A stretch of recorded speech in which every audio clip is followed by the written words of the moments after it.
What does the future hold for obscene hand gestures? Hey everybody, this is Omar from Orlando, Florida. Let's talk about that.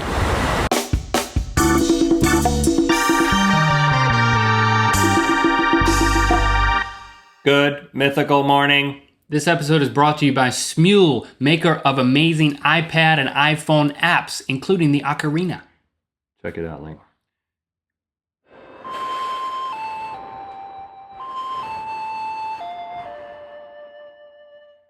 I could go on. I could continue. Well, that's enough for You now. know why I could continue? Because I've been learning songs in the online songbook at Smule.com. We've got links to that in the description. You can play the ocarina. You can learn all kinds of songs. Your favorite songs. That indeed is my favorite song. Let's talk about the future. Today is about looking forward, and I have as my in-studio guest, Rhett. I guess you're also co-host, but when you wear that, I almost feel like you're a guest. I'm going to button up because I'm about to predict the future, people. When I predict the future, I wear this futuristic jacket and turtleneck because everyone will wear turtlenecks in the future. That's my first prediction. Actually, I get to read questions that have been submitted from the viewing public. Yeah, I take and questions. you're gonna answer those. I take questions from you people. Anything you want to know the future about accurately to a degree of accuracy, 103%. Just submit your questions through the various vehicles that we have offered you. So you're overshooting accuracy by 3%. I am so right. I am right more than all the time.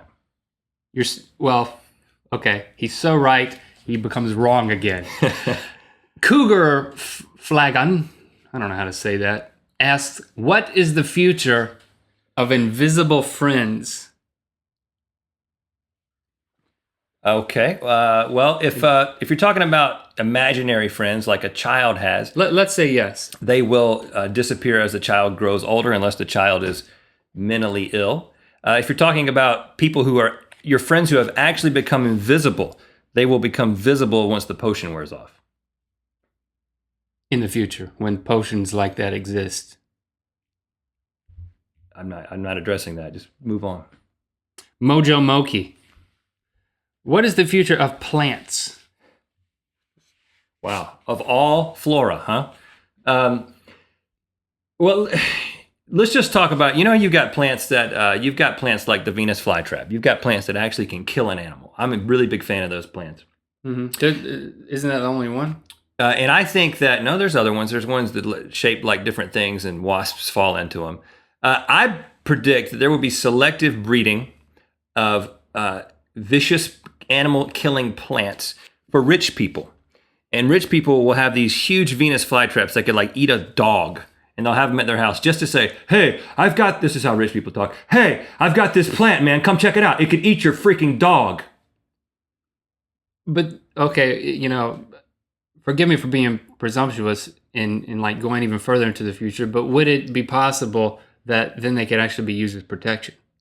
You could put them around the perimeter of your home, yes. Because I'd hate to think that they would go through all that trouble just so they'd have something that rich people could brag about. What about the good of society? Is there hope? Well, they will originally be intended for military purposes, but rich people will commandeer them and place them in their house. So you can say, hey, man, come check out my dog-eating dog trap plant. Next question, please. It's morbid. I'm just predicting the future. I don't have any control over it. X-Twilight Sakura X asks, Rhett, if the human species was to go extinct, what species would take over next? Kardashians. SamSamEqualsHeart asks, what is the future of towels? Towels? Yeah, I take him to mean if when you go into the bathroom, you have that rack and there's something that's made out of fabric hanging on it. A towel, okay. A traditional towel. Yeah. Not the non-traditional towel, which we won't even go into what that is. I don't want to know. It will become something else in the future is one thing. It will become traditional, probably. I spent a summer in Slovakia. Just hang with me here. And I was in a dorm-like setting, and I was given a towel from the Slovaks. I was not there. To use. I wouldn't, And I remember going to the bathroom, with just my dirty clothes, the clothes that I had on, and my towel, and I'm going to take a shower, and then I'm going to wear my towel back to my room where I can change into clean clothes. Question. Yep. You got naked, put on your shower over your dirty self in order to go to the shower? No, I went to the shower in my clothes with a towel. I took a shower. I know for you OCD people, it's difficult to understand that this. Sometimes it just happens really straightforward like this. I just took my clothes off, showered naked, and then I got out and I was like, okay, I'm going to wrap this towel around my body and I'm going to walk back to my room and change into my clean clothes. But when I got the towel, I realized that their idea of a bath towel was my idea of a hand towel. Ooh. Which does not go completely around myself. Like about this? We're talking somewhere in this? Yeah, somewhere in that region. So I put my dirty pants back on and went back to my room. So first of all, towels are going to get smaller in the future because they already are in Slovakia? No, because of the resources shrinking and water shortages and natural disasters and overpopulation. All these problems are going to lead to us cutting back and doing things like getting smaller towels. So in the future, when you have the small towel, take a clean pair of underwear to the bathroom if you're in a dorm setting in any country, especially Slovakia. So basically, Next question. This prediction is basically riding on the global propensity to emulate Slovaks. Well, you could see it that way, but not really. It's just a fact. I don't have any control over facts. They just happen. Cool Me 16405 asks, Rhett, what will be the big thing in the future, such as Facebook or the iPad today? Because as we know, Facebook and the iPad are big things right now. They are very big things right now. Huge things right now. And when you do Facebook on an iPad, the world ripples. Double big. That's double big. I honestly think, no joking here. It will be something. I don't know what No joking here. I don't know what the name of it will be, but it will essentially be a hard drive. Did you just admit? Hold on. I think you just admitted. No, I have not been. Take that back. I haven't been joking at all. I'm 100% serious, and I'm 100% serious about this. It'll be some kind of hard drive that is hardwired to your brain for accessing the internet, the global knowledge base. You will basically be able to access any kind of information. First, rich people will have this, along with their dog-eating plants. They'll be like, hey, man, come over. I know everything now. Don't get near that plant. Yeah, stay away from the plant, especially your dog. But it'll be like Brain Plus. It'll have a better name than that. But it'll be essentially a very small, almost non-detectable hard drive that is hardwired into your brain for extra storage and accessing the global knowledge base. And, it'll be amazing. It's the next big thing. I'd say 42 years from now it will happen. Write that down. Next question. Speaking of big... I Dance for Christ asks, do you think... Of course he does. No, I'm laughing at the question. I'm sorry.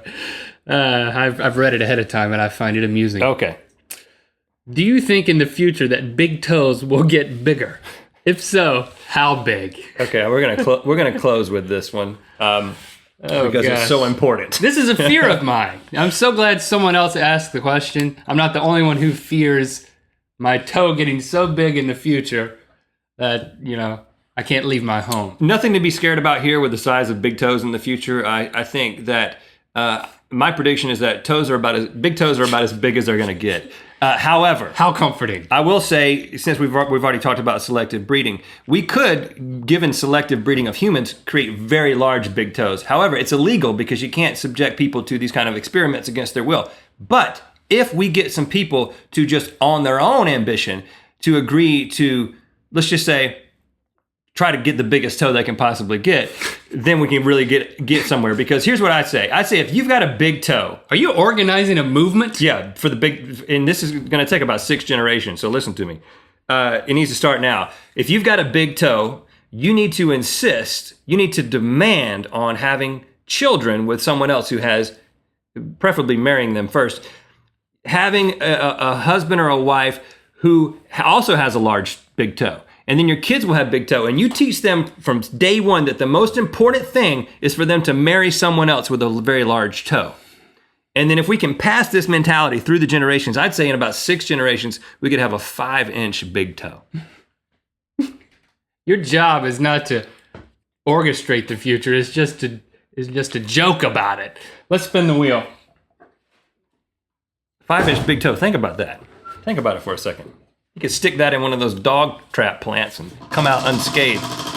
Submit your idea to the... Well, first of all, ask me what you want to know the future about, then ask us what you want to have on the mythical wheel. I don't know what I'm saying, but... You know what he means. I knew where that was going to land because I know the future, and it is halftime speech from Rhett.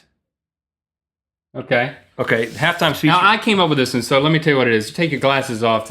You can unbutton that too. You know, like you're the football coach. You're giving a halftime speech to the people as if they're the players. You're closing down the show, but it's an impassioned speech, like something Coach Bunch back at our high school, the varsity football. All right, fellas. Coach, what he would say. All right, fellas, listen. I know we're down by 17, and you guys haven't scored a touch. Is it football? Yeah. It's You guys haven't scored a touchdown all year. Listen, there's not a lot of hope.